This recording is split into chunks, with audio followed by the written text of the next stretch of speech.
hermanito Humberto, y gracias a todos mis queridos hermanitos que nos hacemos cita en el día de hoy para continuar estudiando la palabra, para seguir juntos creciendo y aprendiendo acerca de estos fundamentos bíblicos. Me gustaría invitarte en el día de hoy, si tienes tu Biblia a mano, si puedes trabajar allí conmigo, en el Evangelio de Lucas. Allí vamos a estar escuchando la palabra de Dios, allí vamos a estar trabajando y hoy día quiero presentar un texto muy unido a los mensajes que hemos desarrollado anteriormente y vamos a hacer este trabajo de estudio bíblico. Y después voy a preguntar qué les pareció este trabajo, pero quiero mostrarle un poquito cómo normalmente hacemos este trabajo, esta metodología, cómo nos acercamos al texto, cómo estudiamos la Biblia para poder presentar de una manera clara. La historia que vamos a estar considerando es la historia de la transfiguración. Así que mire por favor allí Lucas capítulo 9, versículo 28, versículo 28 en adelante. Por favor, si tiene pregunta, si tiene dudas, anótela.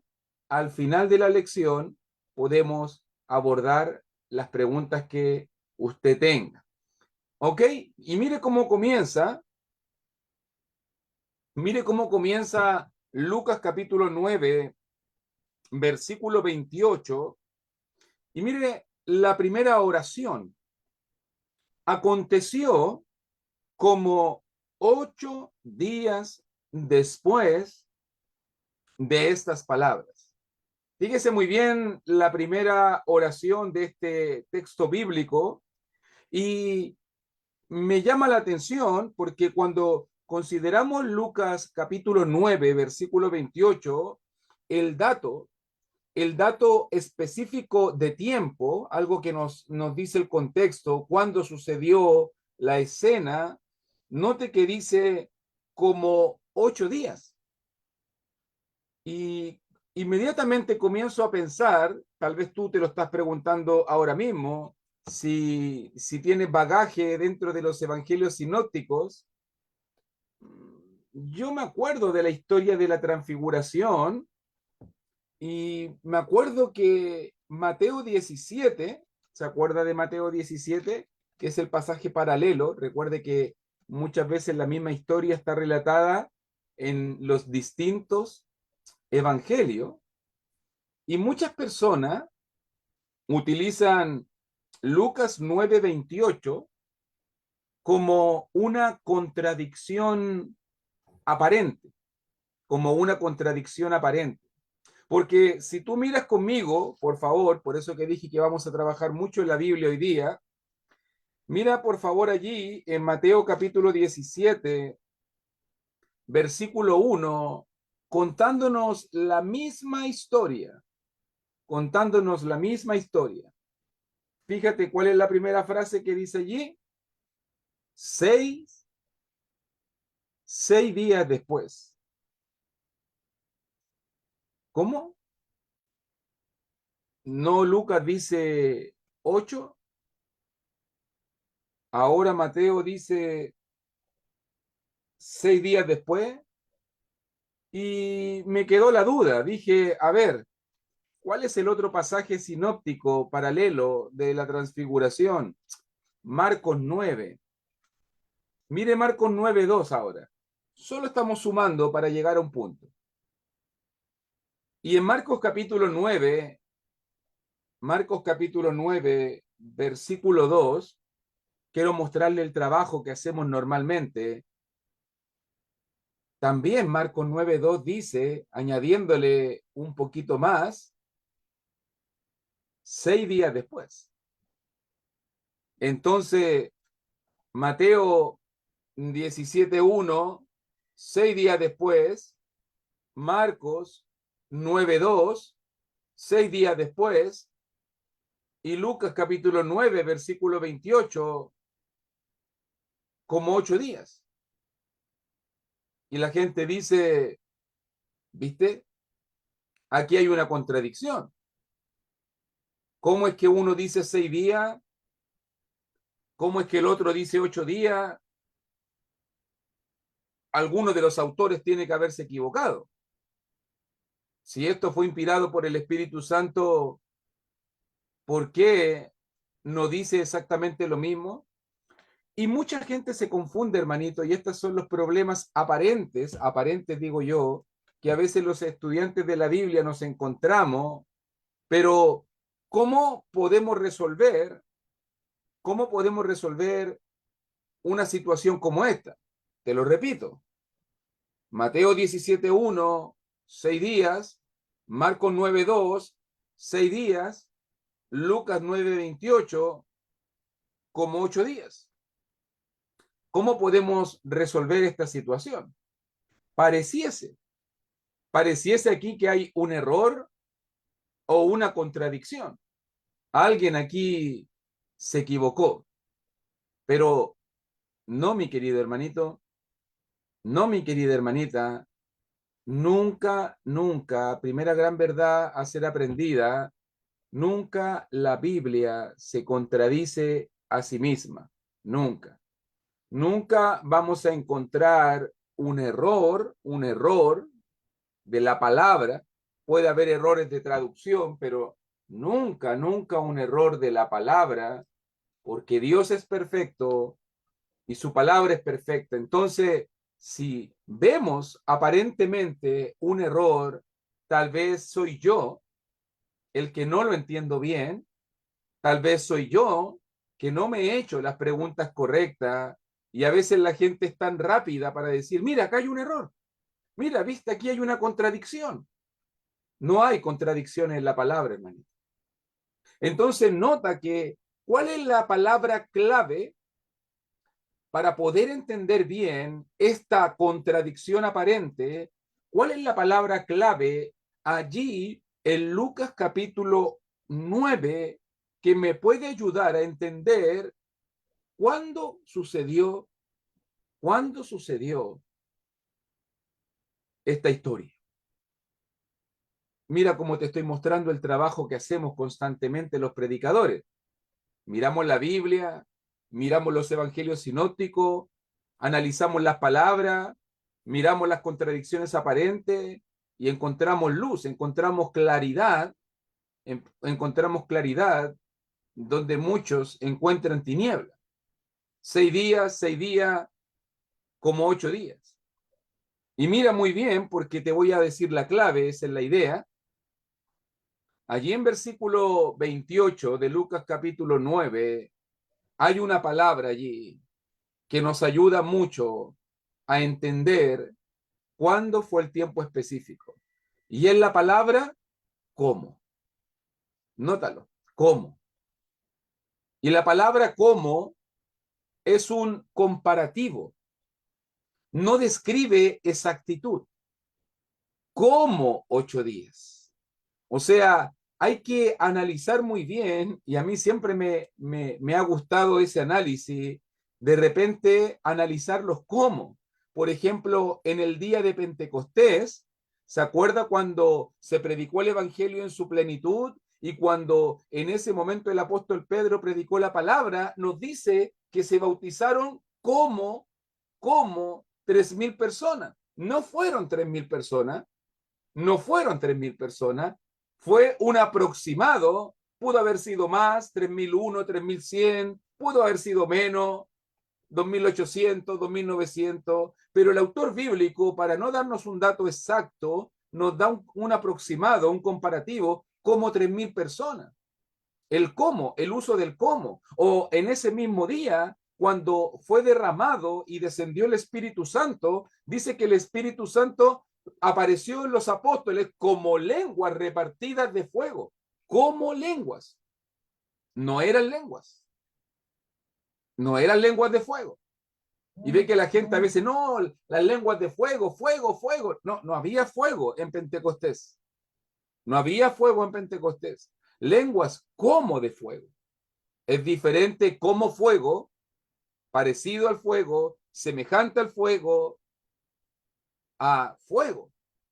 ¿Os acuerda cuando Jesús se bautizó allí en el río Jordán y nos dice que descendió el Espíritu Santo como paloma? Y la gente dice, no, es que en la película bajó una paloma. En la película se veía la paloma. No, hermanito, no hay paloma. No hay paloma. No descendió una paloma. No, dice el texto bíblico, ¿cómo? Como paloma, tenía apariencia, se asemejaba, era comparable, pero no era una paloma. No era una paloma. El uso de los cómo. Los cómos son comparaciones. En este caso, nótalo bien, ¿cómo podemos resolver este punto? ¿Cuánto tiempo sucedió? ¿Cuándo sucedió esto de la transfiguración? Si tú le preguntas a Mateo, Mateo te va a decir, claro, aquí alguien puso en el chat y acertadamente, sudor como gotas de sangre, sí, no eran gotas de sangre, era comparable a la gota de sangre, sí, otra muy buena observación. Pero si le preguntásemos a Mateo, Mateo, ¿cuándo sucedió la transfiguración? Mateo te va a decir 6 días. Si tú le preguntaras a Marco, Marco, ¿cuándo sucedió la transfiguración? 6 días. Pero si le preguntaras a Lucas, ¿cuándo sucedió la transfiguración? Lucas te va a decir como 8 días. Y al decir como 8 días, no está contradiciendo. Solamente el punto de Lucas aquí no es darte el dato exacto, sino mostrarte el comparativo. Yo siempre digo cuando leo este pasaje, como 8 días ¿pueden ser 6 días? Claro que sí, claro que sí. Cuando alguien le pregunta, oye, ¿cuánto tiempo pasó más o menos? No, como una semana. ¿Significa eso que son 7 días exactos? No, pueden ser un poquito más, un poquito menos, pero el uso del cómo nos ayuda a resolver esta contradicción aparente porque Lucas nos va a mencionar un dato aproximado, mientras que Mateo y Marcos nos menciona el dato exacto, el dato exacto. ¿Ok? Para que vea que la Biblia nunca se contradice.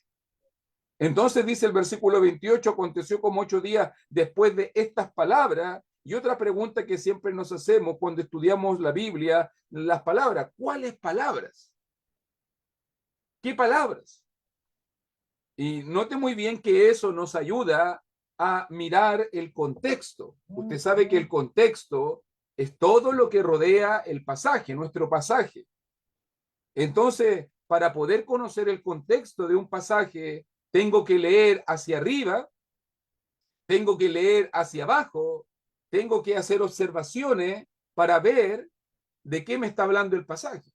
Y si miramos nosotros lo que estaba sucediendo antes la confesión de Pedro, antes el anuncio de Jesús, nótelo bien allí. ¿Qué estaba hablando Jesús? Y por lo que miramos nosotros en Lucas capítulo 9, Jesús estaba anunciando, verso 22, es necesario que el Hijo del Hombre padezca muchas cosas y sea desechado. Fíjese bien. Y después da una enseñanza en cuanto a seguir a Jesús. Entonces, cuando me pregunto yo allí, verso 28, aconteció como 8 días después de estas palabras. Entonces, ¿cuáles son estas palabras? Estas palabras se refieren al anuncio de la muerte de Jesús y su posterior enseñanza en cuanto al discipulado. Fíjate bien, ya vamos analizando cada palabra, cada frase, vamos analizando cada oración y vamos dándole el sentido bíblico correcto, porque de esta manera debemos estudiar la palabra de Dios. Después nos dice también verso 28, Jesús, aquel que es personaje principal dentro de esta historia, tomó a Pedro, tomó a Juan, tomó a Jacobo y subió al monte a orar.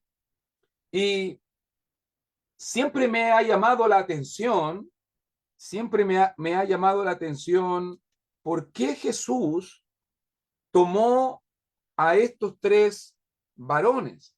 Por ejemplo, si tú quieres analizarlo un poquito más, me llama la atención que siempre Pedro, Jacobo y Juan, recuerde que ellos son hermanos, hijos de Zebedeo, siempre están siendo, no sé si decir preferido, porque alguien me dijo por ahí, ¿por qué Jesús tomó a Pedro, a Juan y a Jacobo solamente? ¿Y por qué no llevó a Mateo? ¿Y por qué no llevó a Bartolomé? ¿Y por qué no llevó a Judas el menor? O sea, a Judas Tadeo, a Jacobo el menor, a Felipe. ¿Por qué llevó solo estos tres? Y lo que yo observo en la escritura, hermanito, y no sucedió esto solo una vez. ¿Se acuerda cuando tuvo que resucitar a la hija de Jairo? ¿Se acuerda allí, por ejemplo, texto que nos menciona esto en Marcos capítulo 5? ¿Se acuerda allí, por ejemplo, te lo menciono, solo te lo menciono, en Marcos 5:37, si quieres anotarlo por allí, en la resurrección de la hija de Jairo, los tres que entraron con Jesús fue Pedro, Jacobo y Juan. ¡Qué increíble! En la resurrección de la hija de Jairo. También aquí en la transfiguración, Pedro, Jacobo y Juan, los mismos tres. ¿Y te acuerdas en Getsemaní, en el monte de los olivos, cuando Jesús va a hacer la oración?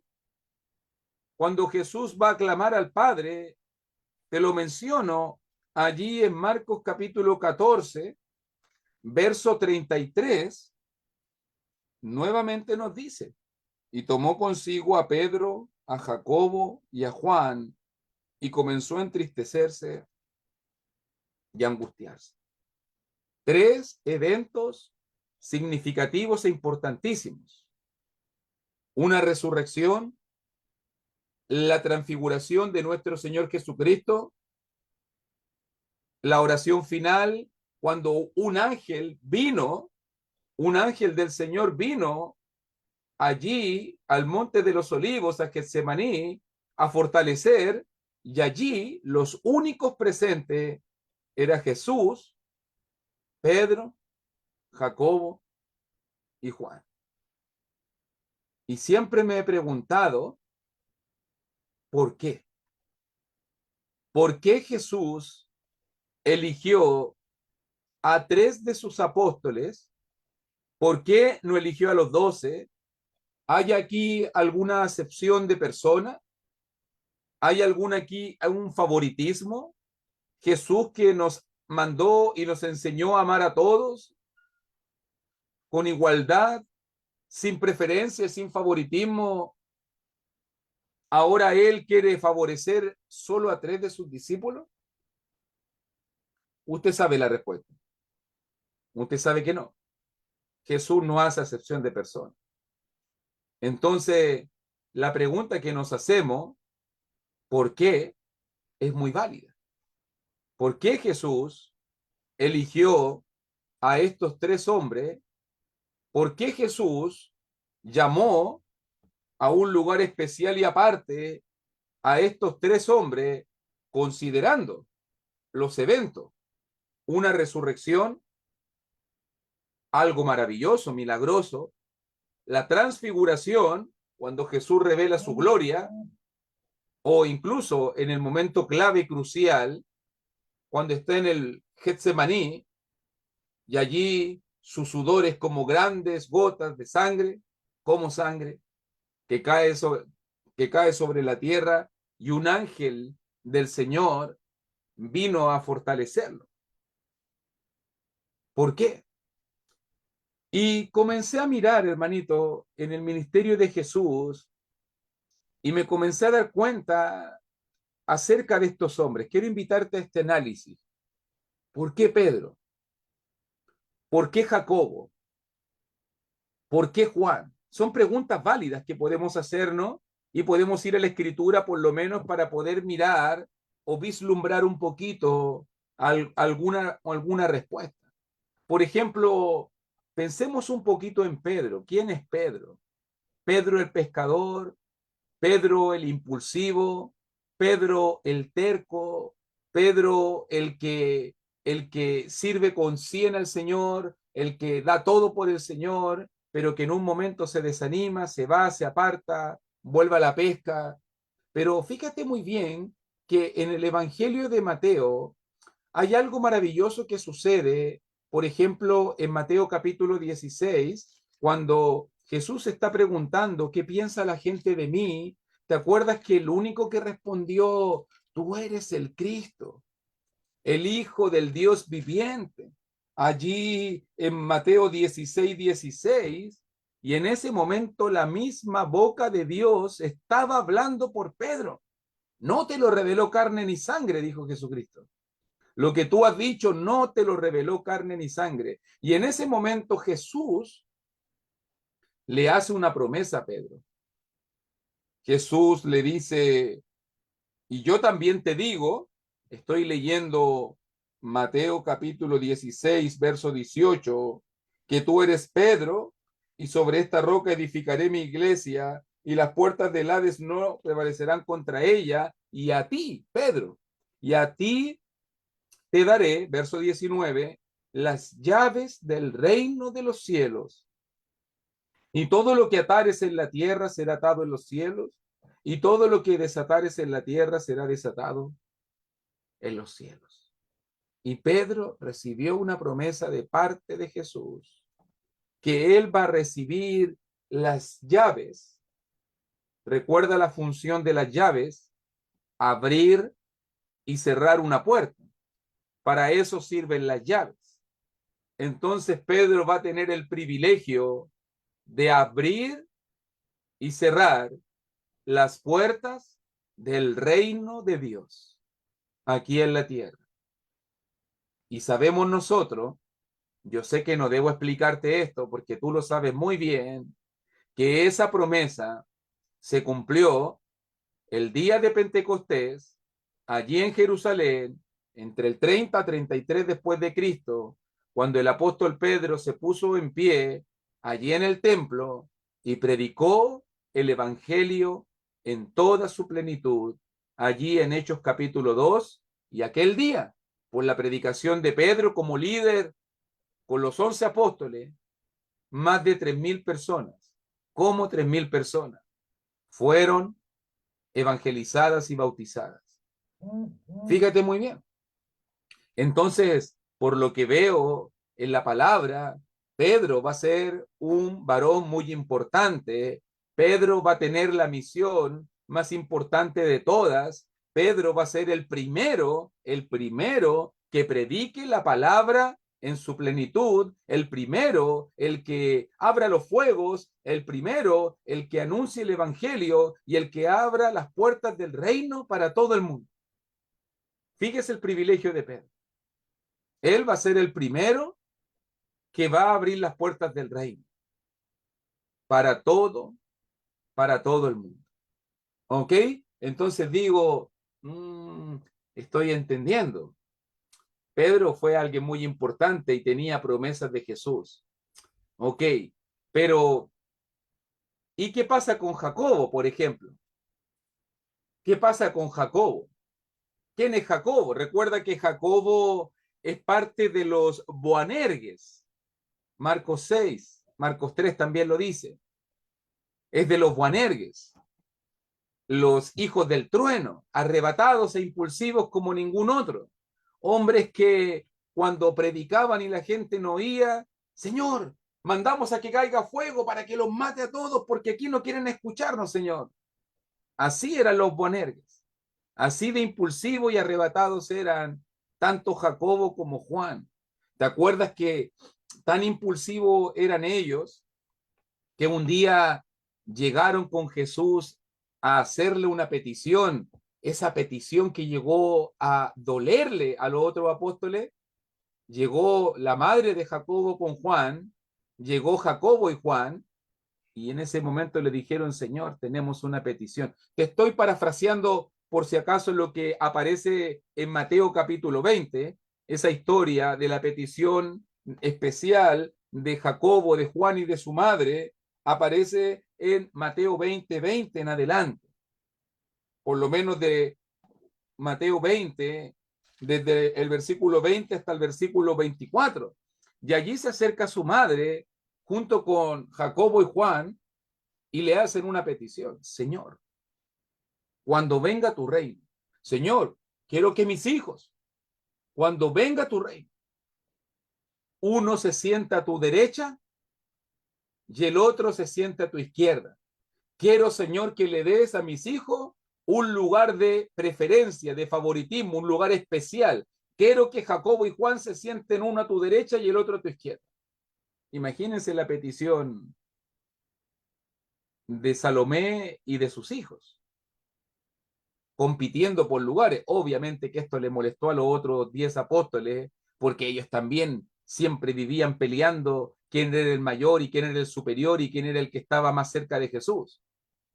Pero allí, en esa historia, donde conocemos el corazón impulsivo y arrebatado de estos hermanos, también Jesús hizo una profecía, y yo voy a decir así un poco macabra, pero hay una profecía macabra, donde Jesús le dijo a Jacobo y a Juan: podéis beber del vaso que yo he de beber y ser bautizados con el bautismo que yo soy bautizado. Y ellos dijeron: sí podemos. Y Jesús le responde: a la verdad de mi vaso beberéis, y con el bautismo con que yo soy bautizado seré bautizado, pero el sentaros a mi derecha y a mi izquierda no es mío darlo, sino aquellos para quien está preparado por mi Padre.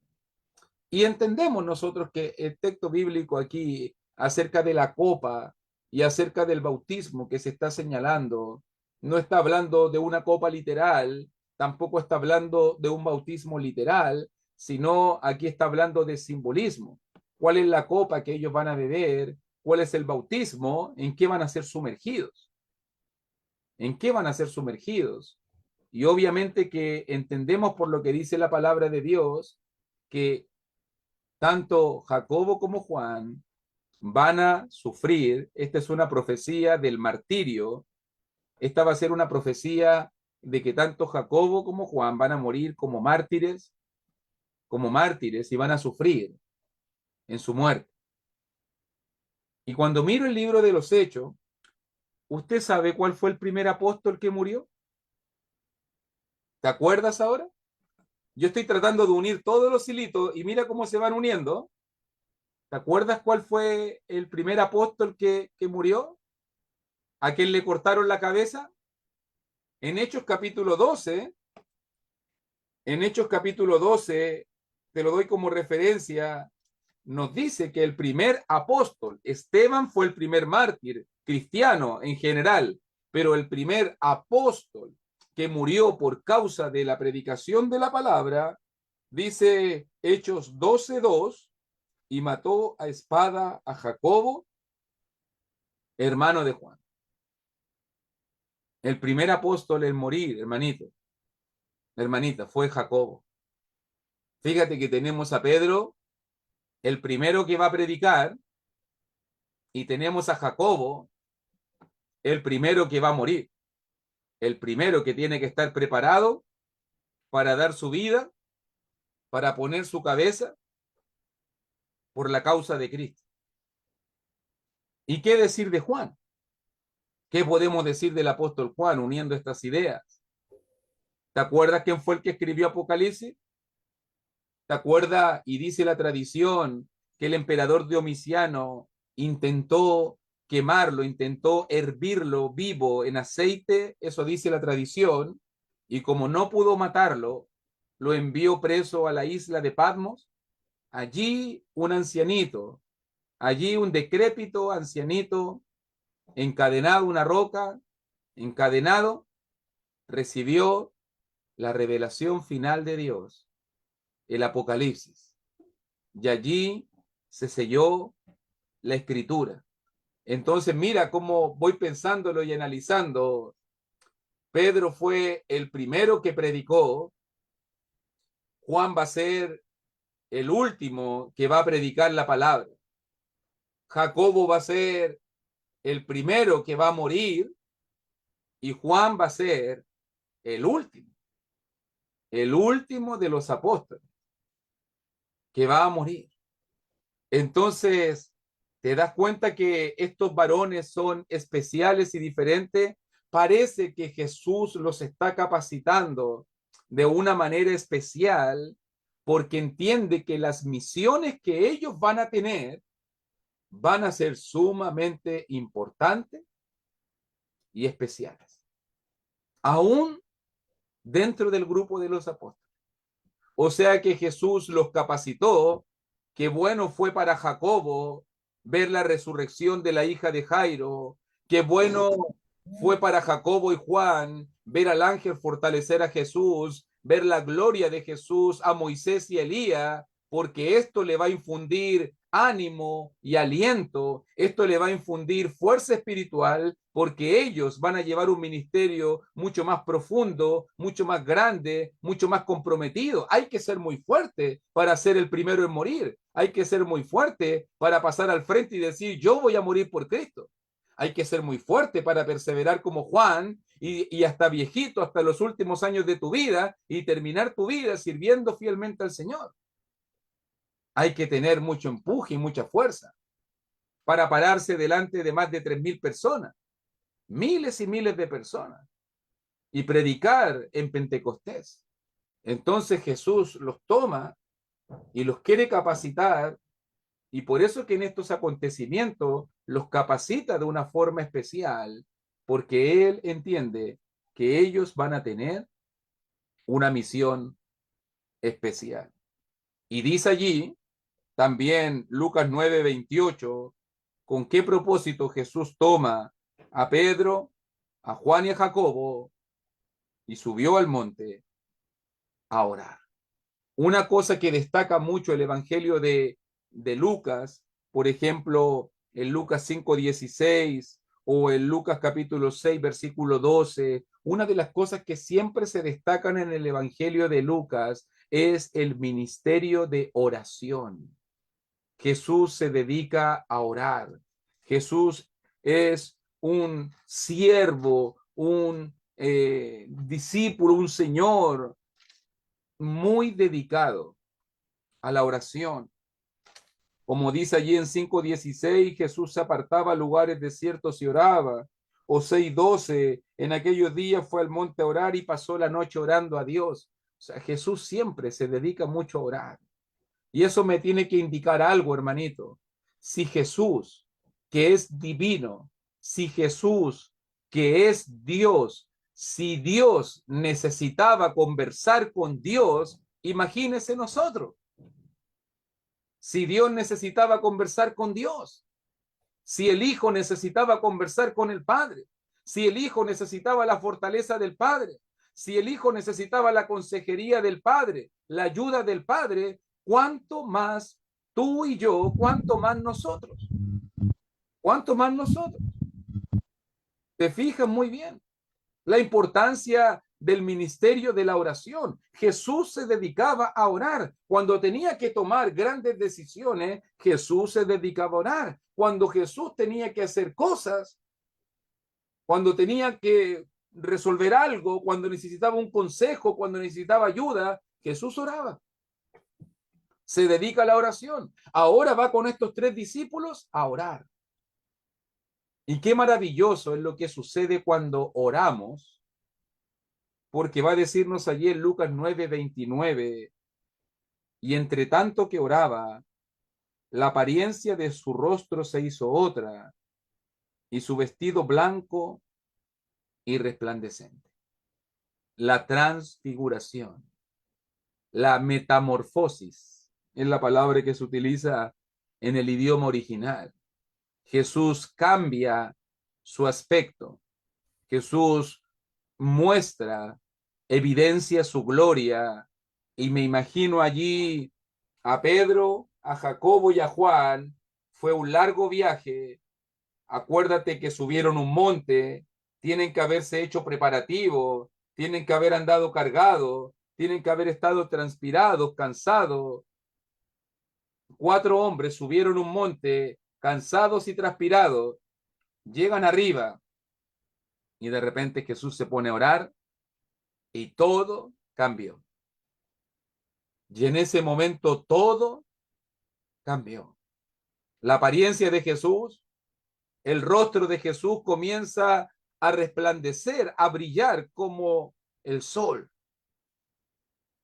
Encandilados, apenas podían mirar. Las ropas de Jesús comienzan a brillar con tanto fulgor como la nieve, como la luz más grande. Y allí Pedro, Jacobo y Juan, maravillados y espantados, viendo la gloria de Dios, la gloria de Jesús. Fíjate lo que hizo la oración. Allí hay 4 hombres orando. Allí Jesús los está preparando y capacitando. Y más encima, versículo 30 de Lucas capítulo 9, aparecen 2 varones más. Ahora ya no hay 4 en la escena, ahora hay 6 en la escena. Y aparecen, verso 30, Moisés y Elías. Y yo digo, wow, Moisés, el líder más grande que ha tenido Israel. Imagínate la conversación, aquí hay peso pesado. Moisés, el líder más grande que ha existido en Israel, el que libertó al pueblo de Egipto, aquel que recibió de las mismas manos de Dios, por decirlo así, 2 tablas de piedra escritas con el dedo de Dios, el mismo que hablaba cara a cara con Dios, ahora está frente a Jesucristo, hablando y conversando como buenos amigos, allí conversando con el Señor en el monte. Yo no sé, la gente me pregunta, hermano, ¿y cómo sabía usted o ellos que era Moisés y que era Elías? Hermano, yo no sé. Algo tiene que haber sucedido, algo tiene que haberse dicho, pero lo que sí se dice el pasaje es que era Moisés y Elías. ¿Ok? Usted entiende que el pasaje lo dice, que el Señor tiene que haberlos tomado en espíritu, llevado del lugar de los muertos, los sacó. Eso es algo que Dios hizo y eso yo no lo puedo objetar, no puedo, ni siquiera tengo explicación para eso. Es solo el poder de Dios que puede hacer como Él quiere, que puede hacer como Él quiere. Pero ahí estaban Moisés y Elías, en gloria, en espíritu. Y allí también estaba Elías. Recuerde que Elías es el varón de fuego. Recuerde que Elías era el hombre que oraba y no llovía sobre la tierra por tiempo, 3 años y medio, por ejemplo, o oraba y caía fuego del cielo. Era el hombre que se fue a la presencia de Dios en carros de fuego. Uno de los 2 varones que se menciona en la Biblia, que no vio muerte, que no pasó por la prueba de la muerte, sino que fue tomado directamente de esta vida y llevado con el Señor. Elías. Y imagínate esos dos personajes principales y importantísimos. Y póngase en los zapatos. Y tú eres Pedro. Y tú eres Jacobo. Y tú eres Juan. ¿Y qué estamos haciendo aquí nosotros? Aquí esta es conversación de peso pesado. Y nosotros estamos aquí, todos temerosos. ¿Qué está sucediendo, Señor? Más encima dice versículo 31, ellos aparecen, todo se volvió luz, rodeados de gloria, y conversaban. Jesús, Moisés y Elías. Y conversaban de su partida y hablaban de su partida, que iba Jesús a cumplir en Jerusalén. La palabra, por si acaso aquí, hermanito, en verso 31, cuando habla partida, la palabra allí en el idioma original es éxodo. Éxodo. Usted entiende que un éxodo es una salida repentina, un éxodo es una salida imprevista. Recuerde que los israelitas estaban allí en Egipto y salieron rápidamente, repentinamente, sin aviso.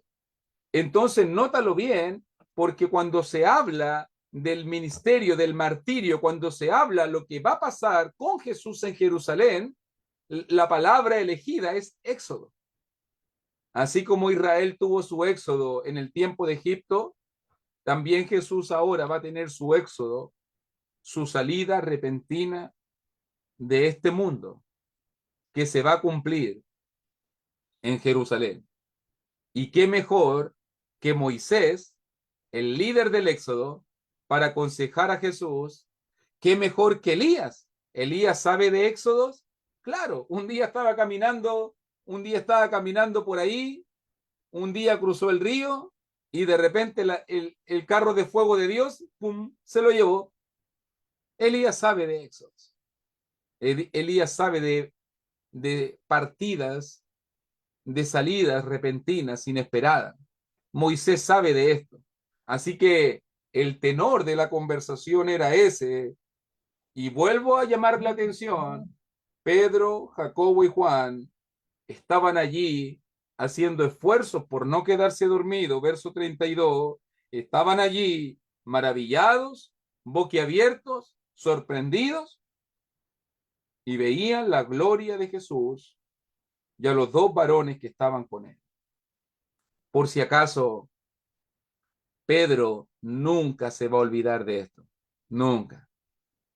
Cuando nosotros llegamos al ministerio final de Pedro, cuando ya Pedro es un abuelito y escribe su segunda carta y Pedro va a morir, él lo dice, sabe que en breve debo dejar el cuerpo. Pedro ya es un ancianito, Pedro ya es un hombre, un varón curtido. Aunque usted no lo crea, en capítulo 1 de segunda de Pedro, Pedro todavía se acuerda de lo que un día vio en ese monte santo de la transfiguración. Pedro se acuerda y recuerda esto que aparece aquí en Lucas capítulo 9, para que se sorprenda y se maraville. Imagínense, Pedro todavía se acuerda de esas cosas.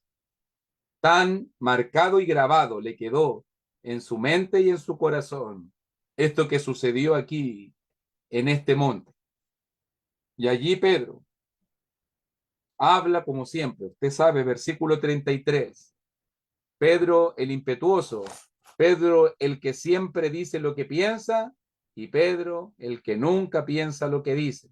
Allí está Pedro, hablándole a Jesús. Maestro, bueno es para nosotros que estemos aquí y hagamos 3 enramadas, una para ti, una para Moisés, una para Elías, pero mira la frase que inserta Lucas, no sabiendo lo que decía. Qué bonito ofrecimiento, diríamos nosotros. Wow, qué bonito siervo es Pedro. Señor, quiero servirte. Señor, yo quiero hacer algo para ti. Una enramada era una chocita, era la tienda que generalmente todo buen judío, todo buen viajero debía llevar para pasar la noche. Pedro está ofreciendo un servicio especial. Quiero preparar una chocita, una carpita para ti. Quiero preparar una tiendita para Moisés. Quiero preparar una tiendita para Elías. Vamos a preparar 3 enramadas para que conversen tranquilito, para que estén tranquilitos. Pero nota que este ofrecimiento, esto que Pedro dijo y ofreció, fue un error. Pedro se equivocó. Lucas nos explica diciendo, Pedro no sabía lo que decía. Pedro no se estaba dando cuenta de lo que decía. ¿Cuál es el error de Pedro? Incluso este error es tan grave, digo yo, es tan grave este error que Dios mismo, el Padre, tiene que intervenir y envía una nube de luz que los cubre, y de la nube la voz de Dios habla para corregir lo dicho por Pedro. Dios mismo tiene que intervenir para corregir, para que usted entienda que esto fue un error. Pedro no tenía que hacer 3 enramadas. Tú conoces la historia, ¿cierto? Al hacer 3 enramadas, Pedro le estaba dando igual gloria. Le estaba dando la misma gloria a Moisés, le estaba dando la misma gloria a Elías, que la gloria que Jesús merecía. Y la voz de Dios, la molestia de Dios, la intervención de Dios, quiso poner las cosas en su lugar. No Pedro. No hay 3 enramadas. No Pedro. No debes honrar a Moisés. No debes honrar a Elías de la misma manera. No Pedro. Jesús no es igual a Moisés. Jesús no es igual a Elías. ¿Quién es Moisés? Un siervo. ¿Quién es Elías? Un profeta, un enviado, un humano.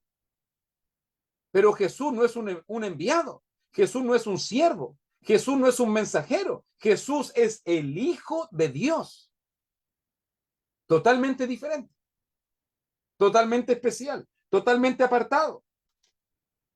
Versículo 35. Y vino una voz desde la nube que decía: este es mi Hijo amado, a él oíd. Y cuando cesó la voz, Jesús fue hallado solo, y ellos callaron. Por aquellos días no dijeron nada a nadie de lo que habían visto. ¿Te das cuenta? ¿Quién es Jesús? Jesús es el Hijo de Dios. ¿Quién es Jesús? Jesús es el amado, el Hijo amado por Dios. ¿Quién es Jesús, mi hermanito? Aquel a quien nosotros debemos oír. Y ese es el punto de este mensaje. Fíjese muy bien que hemos hecho el trabajo de la exégesis, analizando y mirando cada punto, cada pasaje, cada énfasis. Pero todo texto bíblico siempre trae una idea central.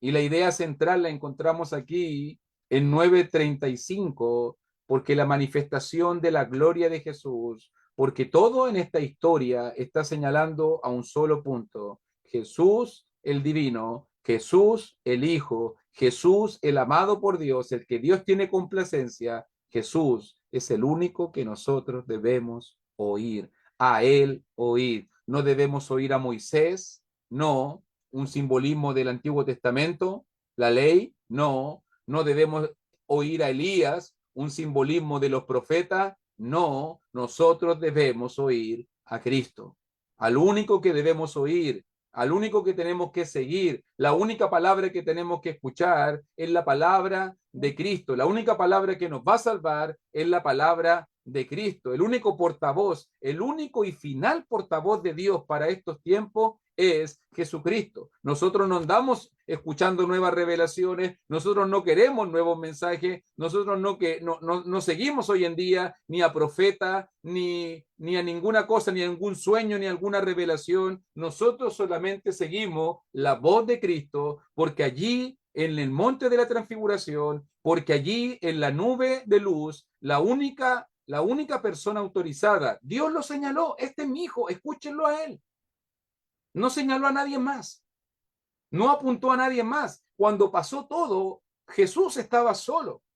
Moisés se fue, Elías se fue, para que Pedro, Jacobo y Juan entendiera que al único que tenían que escuchar, y para que tú y yo entendamos que al único que tenemos que seguir es a Jesucristo, es al Señor.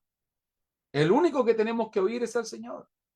Al único que tenemos que obedecer es al Señor. No la voz de los hombres, no la voz de profeta, no la voz de siervos, no la voz de humanos, sino que la única voz que tenemos que seguir es la voz del Señor. Este es mi Hijo amado, a él oí. Escúchenlo a él, óiganlo a él. Porque recuerde que un día después Pedro lo va a decir. Cuando estaba en el concilio y en el Sanedrín, también estaba Juan allí presente. En ningún otro nombre, dice en Hechos capítulo 4, verso 12, en ningún otro nombre, solo en el nombre de Jesús, hay salvación. Y esto quedó grabado y marcado en la mente de Pedro. Solo en Jesús, solo en el nombre de Jesús, vamos a encontrar salvación. Así que, mis queridos hermanitos, hicimos este trabajo de exégesis. Estuvimos mirando Lucas 9 del versículo 28 al 36 y le doy gracias. Pudimos observar varias cositas, responder contradicciones aparentes, hacernos preguntas, analizar, ver el punto principal, analizar el contexto. Todas esas cosas normalmente las hacemos cuando estudiamos la palabra y llamando la atención al punto que al único que tenemos que escuchar y al único que tenemos que seguir es a nuestro Señor Jesucristo. Que Dios te bendiga, que el Señor te bendiga y vamos a dejar después un momento si alguien